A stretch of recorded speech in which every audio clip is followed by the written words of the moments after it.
चलाते हैं, ठीक है ना।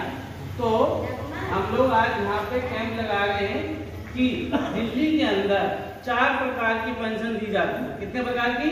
4। ठीक है, अब चारों के बारे में हम पहले समझेंगे।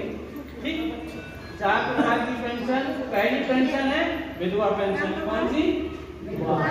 दूसरी वृद्धा। कौन सी? जो 60 साल से ऊपर होती है, बुढ़ापा पेंशन। तीसरी एकल महिला। एकल महिला वो जिसका पति छोड़ के जा चुका है, उनको शुक्राइएगा। जिनका पति छोड़ के जा चुका है या किसी लड़की ने शादी नहीं करी, ठीक है, या तलाक हो गया, उसको बोलते हैं एकल महिला। ठीक है, और एक होती है विकलांग। कौन सी? विकलांग। 4 हो गई। ठीक है, सबसे पहले मैं विकलांग वाला बताता हूँ, क्योंकि यहाँ कम लोग आए हैं। विकलांग वाले 1-2 लोग ही आए हैं, वृद्धा वाले ज्यादा आए, बूढ़े वाले। ठीक है ना, उसको सबसे लास्ट में बताऊंगा, क्योंकि समझ में तो हमारी बननी चाहिए ना। अभी मैं देख रहा था कागज, अरे इतने साल हो गए, अरे 6 महीने हो गए, आई नहीं पेंशन। पेंशन कैसे आएगी? पेंशन दिल्ली के अंदर बुढ़ापा पेंशन बंद है। ठीक है, आपको बता दूं मैं, दिल्ली के अंदर बुढ़ापा पेंशन बंद है 2018 से। कोटा बंद है, आज भी बंद है।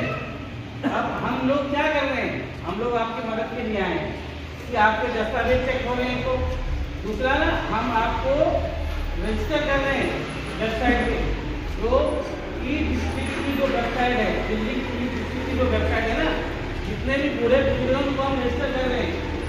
अब बुढ़ापा पेंशन के लिए, वृद्ध पेंशन के लिए क्या क्या डॉक्यूमेंट चाहिए आप लोगों को समझ में आना चाहिए कि हमें क्या क्या चाहिए। सबसे पहले पहला सबूत तो 60 साल से ऊपर हो जाए आधार के अंदर। ठीक है, 60 साल से ऊपर होना चाहिए उम्र। दूसरा, आधार में पूरी जन्म तिथि होनी चाहिए, सन नहीं होना चाहिए सिर्फ, पूरी जन्म तिथि, दिन, महीना, सन। ठीक है जी, कई लोगों को देखा मैंने है नहीं, वो कैसे होगा? अपडेट कराना पड़ेगा, हमें दोबारा जाके आधार कार्ड को पोस्ट। ठीक है, फिर दिल्ली में रहने का 5 साल पुराना सबूत चाहिए, कोई भी सरकारी दस्तावेज, चाहे वो पहचान पत्र हो, चाहे वो आधार कार्ड हो, चाहे बिजली का बिल हो, चाहे पानी का बिल हो, कोई भी 5 साल पुराना सबूत चाहिए वृद्धा पेंशन के लिए। ठीक है, एक फोटो चाहिए, मोबाइल जरूरी है। क्या जरूरी है? हाँ, क्योंकि इधर रजिस्ट्रेशन करेंगे तो OTP आता है, और अपने ज्यादा से ज्यादा अपना मोबाइल दें जो आपके पास रहता है, ताकि उसको खबर आ जाए क्या चल रहा है। ठीक है, एक फोटो चाहिए, बैंक का खाता चाहिए, बैंक का खाता चाहिए लेटेस्ट वाला, जिसमें KYC हो, आधार कार्ड लिंक हो, मोबाइल लिंक हो। ठीक है, तभी पेंशन आएगी। और इसके अलावा एक ईमेल आईडी होगा, उसकी जरूरत से कोई भी दे देगा। ये बुढ़ापा पेंशन के लिए आप लोगों को ये समझ में होना चाहिए। कई लोग आए मेरे पास, ऊपर वाला ये वाला फॉर्म लेते आए हैं, नंबर आया, लेटर लेके आया है, मुआवजा लेटर। शरद चौहान का, जो क्या फोटो, शरद चौहान का आप लोग लेटर लेके आए थे ना, है ना? है किसी के पास? हाँ, ये भरवा रखे हैं। वो पेंशन का फार्म नहीं भरा गया है, पेंशन का फार्म नहीं भरा गया। आपकी गलत फहमी में दूर करता हूँ, वो पेंशन का फार्म नहीं है। उसमें क्या लिखा हुआ है? ये पेंशन का फार्म नहीं है, चाहे मैंने भरा हो चाहे किसी ने भरा हो, हमें समझ होनी चाहिए, जानकारी होनी चाहिए, पेंशन का फॉर्म नहीं है। ठीक है जी, ये पेंशन की रसीद नहीं है, बुढ़ापा की ध्यान रखना। इसमें क्या लिखा है? प्रमाणित, शरद चौहान जी के कार्यालय में आप गए थे, क्या लिखा है? प्रमाणित किया जाता है कि मंटू दास सुपुत्र हरेंद्र दास नियर हनुमान मंदिर स्वयं बिहार में रहता है, और ये यहाँ का स्थायी निवासी है, और इसकी जन्म तिथि ये है। ठीक है, और मेरी जानकारी के अनुसार ये सत्य बोल रहे हैं, मैं इनको 5 वर्षों से जानता हूँ। ये क्या बोल रहे हैं? पेंशन के लिए थोड़ी ना है, क्या है? वो तो कह रहा है जन्म तिथि है आपकी, वो कह रहे हैं कि आपको 5 साल से जानते हैं। अरे 5 साल तो वो तो पुराना आपका ये ना आधार कार्ड है, राशन कार्ड है, उसमें आधार कार्ड में जन्म तिथि है, क्या जन्म तिथि, क्या जरूरत है आपको? लेकिन आपकी जो गलत फहमी है इसको मैं दूर कर रहा हूँ, क्योंकि मेरे को बताना मेरा काम है जानकारी देना। हम लोग सूचना के अधिकार कानून के लिए काम करते हैं, आरटीआई के लिए काम करते हैं। इसकी पेंशन उठ जाती है, आरटीआई लगाते हैं, शिकायत लगाते हैं। यदि कोई आपके आस-पास पड़ोस में आपको कोई समस्या है, पेंशन उठ गई है, आपसे उठ गई है, उसको लाइए, उसकी आरटीआई लगाइए। शिकायत लगाएंगे किसी आएगी, जो सारा महीने पेंशन उठी है, साल भर की उसकी आरटीआई लगाएंगे। ठीक है, तो ये मैंने आपको वृद्धावस्था पेंशन का बूढ़ा बुजुर्ग दोनों का बता दिया। अब आती है विधवा पेंशन। विधवा पेंशन के लिए क्या करना है कि आधार कार्ड, पहचान पत्र 5 साल पुराना हो तो ठीक है ना, तो कोई सरकारी सबूत, बैंक खाता, एक फोटो, मोबाइल नंबर चाहिए। इसके अलावा पति का मृत्यु प्रमाण पत्र चाहिए। विधवा पेंशन के लिए पति के मृत्यु का प्रमाण पत्र चाहिए, तब विधवा पेंशन मिलेगी। ठीक है, विधवा पेंशन के ये डॉक्यूमेंट हो गए। अब आया विकलांग पेंशन के लिए। ठीक है, ये देखिए, ये लड़का आया हुआ है, बैठा हुआ है सुबह से, इसके डॉक्यूमेंट पूरे हैं, इसका अभी हो जाएगा आवेदन यहाँ पेंशन के लिए। अभी यहाँ फोटो लाया है, मोबाइल नंबर लाया है, आधार कार्ड है, बिजली का बिल है, ये इसका बैंक खाता, ये देखिए, ये जरूर की ये ऑनलाइन बनवाया है इसने अपना विकलांग सर्टिफिकेट, ऑनलाइन UID बोलते हैं इसको। ये अब नए तरीके से बन रहा है, पहले हाथ से बनता था विकलांग सर्टिफिकेट। आप लोगों को जानकारी दूंगा आस पड़ोस में जो भी होंगे, ठीक है ना। आपके लिए भी ये है कि ये ऑनलाइन बनता है, जो इसने बनवाया। ये UID कार्ड है, ये पूरी इंडिया में चलेगा, और ये जो है इसका सर्टिफिकेट इसके साथ, ये ऑनलाइन है। ठीक है, इसका अभी आवेदन आज हो जाएगा। ओके, बिल्कुल ये एलिजिबल है, योग्य पूरा पेंशन के लिए फॉर्म भर जाएगा यहीं से, कहीं जाने की जरूरत नहीं है। सिर्फ 7 दिन के बाद इसको ये सारे असली दस्तावेज जो उत्तर पश्चिम है, नॉर्थ वेस्ट, यहाँ पे हमारा कैंप पड़ता है। इस कैंप का नाम सुना ना, model Azadpur model town, BTP नगर से आगे कैंप पड़ता है। तो कैंप में सेवा कुटीर है। तो जैसे हम आज अप्लाई करते हैं, तो सोमवार से लेकर शुक्रवार के बीच में, मतलब इन 6 दिन के बीच में आपको सुबह 10 बजे से लेकर 4 बजे के बीच में वहां जाकर अपने ओरिजिनल दस्तावेज हैं वो लेकर जा रहे हैं, और अपना एंट्री दिखाने की मैं जीवित हूँ। बस आपका फिजिकल वेरिफिकेशन होगा कि भाई आप जीवित हैं या, फिजिकल वेरिफिकेशन जब तक नहीं होगा तब तक वो ओके नहीं करेगा। ठीक है, तो ओरिजिनल भी लेके जाना साथ में। ठीक है, ये हो गया विकलांग पेंशन, विधवा की जानकारी दे देंगे मैंने, और वृद्धा की जानकारी दे दी। ठीक है, अब रहेगा एकल महिला का, है ना। आप आए एकल महिला वाली पेंशन देखिए, यहाँ पे भी एकल महिला में वो हो गया, मिल गया। आप इनका पूरा डॉक्यूमेंट हमारे पास फोटोकॉपी है, ओरिजिनल हम किसी का कुछ ले नहीं है। ओरिजिनल आप अपने साथ लेकर के वहाँ कार्यालय में जाएंगे दिखाने के लिए।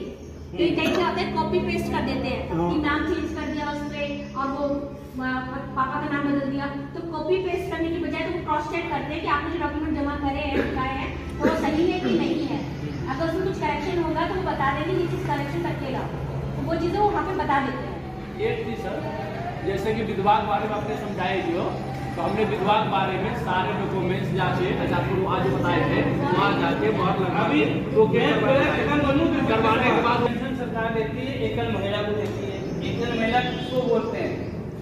वह महिला जिसने शादी नहीं करी हो, ठीक है, वो एफिडेविट देगी कि मैंने शादी नहीं करी 18 साल के बाद और ना करूंगी, तो वो एकल महिला कहलाएगी। दूसरा, पति छोड़ के जा चुका है, बिना बताए घर से छोड़ के जा चुका है ना, तो वो भी एकल महिला हुई।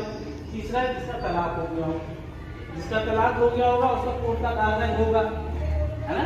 अब समस्या ये आती है जिसका पति छोड़ के चले जाता है, तो उसके लिए कौन सा डॉक्यूमेंट चाहिए?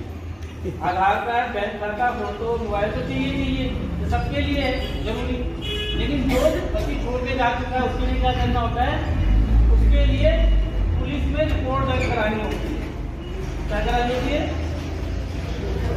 क्या सबका ध्यान नहीं है ना? पुलिस में रिपोर्ट कि मेरा पति ये है और फलाना नाम है और ये इतने साल से घर नहीं आया है, इसको कोई अता पता नहीं है, मुझे पेंशन के लिए आर्थिक सहायता चाहिए, तो मुझे रिपोर्ट दर्ज करके दे। वो मुहर मार देगा और आपको दे देगा, वो आपका सबूत हो गया। ठीक है, वो अपलोड होगा। ठीक। अब ऑनलाइन का सिस्टम थोड़ा बता दूँ, तो इसके बाद मजबूरी से भी बात रखेंगे जवान जी। अब ये हम डॉक्यूमेंट क्यों ले रहे हैं, जब रजिस्ट्रेशन करते हैं ना कंप्यूटर में, ठीक है, ये फोटो अपलोड होती है उसमें कंप्यूटर में जाती है, हम लोग उसको स्कैन करेंगे, चाहे मोबाइल से फोटो खींच के स्कैन करें, ठीक है, चाहे स्कैनर से करें। तो इसको फोटो को अपलोड करेंगे, उसमें आपका फॉर्म, फिर आधार कार्ड डालेंगे, ठीक है, फिर 5 साल पुराना सबूत, सब लोग फोटो देंगे, उसमें अपलोड होता है, अपलोड होते ही एक खाना भरा जाएगा, फिर ये चले जाएगा दफ्तर में, फिर आपको एक रसीद भी देंगे। बताने के लिए कुछ बचा नहीं है, मैं 2-3 बातें करके अपनी बातों को समाप्त करूँगा। और हमारे समाज में बड़े दुख की बात है कि मैं ये बोल रहा हूँ कि ये हमारी मोहल्ले की विधवा महिला है, हो सकता है किसी की बहन भी हो, किसी की बेटी भी हो, ये हमारे समाज की ऐसी महिला है जिनका पति छोड़ के चला गया है, जिनकी शादी नहीं हो, पिछले 10 साल से, 8 साल से, 15 साल से अगर उनकी पेंशन नहीं बनी है, उनको पेंशन का लाभ नहीं मिल रहा है, तो बड़े शर्म की बात है हम जिस समाज में रह रहे हैं।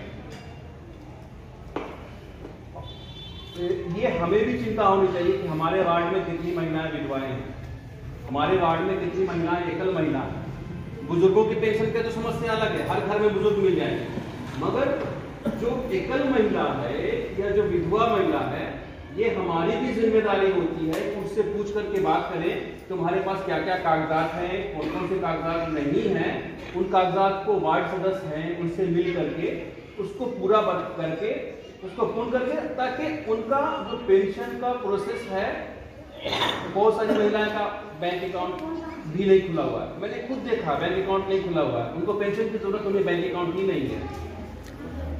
तो बैंक अकाउंट है, आधार है, पहचान पत्र है, ये सारे कागजात को दुरुस्त करना है। आधार कार्ड पे जैसा कि अशोक जी ने बताया कि सिर्फ जन्म तिथि के स्थान पे लिखा रहेगा 1956, 1977, 1945 ऐसे लिखा रहता है, उसमें डेट नहीं लिखा रहता है। अगर डेट भी नहीं रहेगा आप तो सोचेंगे मेरे पास आधार है, अगर उसमें डेट नहीं है, जैसे आजकल अधिकतर देखिएगा जिसका डेट नहीं है उसका 1/1/1965 लिखा रहता है, 1/1 ऐसे करके कम से कम वो भी तो लिखा हुआ है, अगर वो नहीं रहेगा तो सब कुछ होने के बाद भी हम लोग नहीं कर सकते। तो ये हमारी जिम्मेदारी है। अभी एक जुमला आप सुनेंगे सभी से, चुनाव के प्रजा ही मालिक है, जिसे चाहे उसे चुनेगा। आप लोग बात करते हुए भी सुनिएगा, रेडियो में भी सुनिएगा, टीवी में भी सुनिएंगे कि जनता ही जो है मालिक है, जिसे चाहे कि जब मालिक मैं हूँ, मैंने आपको अपने काम करने के लिए चुना है, क्या आप काम किया नहीं किया, कि सवाल करने का बहुत अच्छा समय है। आप उनसे सवाल कर सकते हैं, उनसे पूछ सकते हैं कि क्यों नहीं हुआ, आप इससे पहले क्यों नहीं हमारे पास आए। सिर्फ ये नहीं कि क्यों नहीं हुआ, इससे पहले आप क्यों नहीं आए, कितनी बार हमारे पास आए और 5 साल के बाद हमारे पास आ रहे हैं। ये सवाल आप कर सकते हैं जब आपके पास वो आएंगे। मैं किसी पार्टी से नहीं हूँ, आपको जिसे वोट देना है, मैं वोट देने के लिए राजनीति यहाँ पे नहीं करना है, आप इसे वोट दीजिए, वोट दे दीजिए, मगर जो सवाल है वो सवाल करना चाहिए, ये आपका अधिकार है, सवाल जो है करना चाहिए। पेंशन के लिए सारी बात हो गई है। एकल, विधवा और जो दिव्यांग हैं, जो विकलांग हैं, उनका अभी हम लोग, जिसके सारे कागजात पूरे हैं, अभी हम लोग आवेदन करेंगे, समय जितना भी लगे। और जो बुजुर्गों की पेंशन है उसके लिए हम लोग यहाँ पे उनका रजिस्ट्रेशन करेंगे, और वो जैसा कि बताया गया कि पासवर्ड और वो उसको संभाल के रखेंगे, वो जो पेपर पर रखेंगे इस तरह का, जिसमें रजिस्ट्रेशन हो गया है, आवेदन हो गया, इस पेपर को जैसे आप कागजात को संभाल के रखते हैं ना, इसको लेमिनेशन करा के रखिएगा, क्योंकि यहाँ पे रजिस्ट्रेशन नंबर, एप्लीकेशन नंबर भी है, रजिस्ट्रेशन नंबर और एप्लीकेशन नंबर भी है। अभी 3 दिन पहले मैं गया था, एक जगह और कैंप था, तो एक समस्या ये है, एक महिला आई वहां पे, बस मैं अपनी बातों को खत्म करूंगा, मैं ये समझा रहा हूँ कि जिसका रजिस्ट्रेशन हो भी जाए, आप इस कागज को बढ़िया से लेमिनेशन करा के रखिएगा। वहां में एक केस आया था कि 5 साल से उनकी पेंशन बंद है, और सर्च करने के लिए मैंने बहुत कोशिश की, मगर मैं वहां तक नहीं, क्योंकि एप्लीकेशन नंबर और रजिस्ट्रेशन नंबर चाहिए था उसके लिए। तो इस कागज को भी आप संभाल के रखिएगा, जो पासवर्ड और यूजर आईडी आपके जो बुजुर्गों की पेंशन के लिए आता है, जैसे आपका रजिस्ट्रेशन हो गया, आप उसको कहीं पे लिख करके रखिएगा, समझिए, उसको कहीं डायरी में 2-3 जगह लिख के रखिएगा। और इसका जो रजिस्ट्रेशन नंबर, एप्लीकेशन नंबर जिसका हो जाएगा, इसको लेमिनेशन करा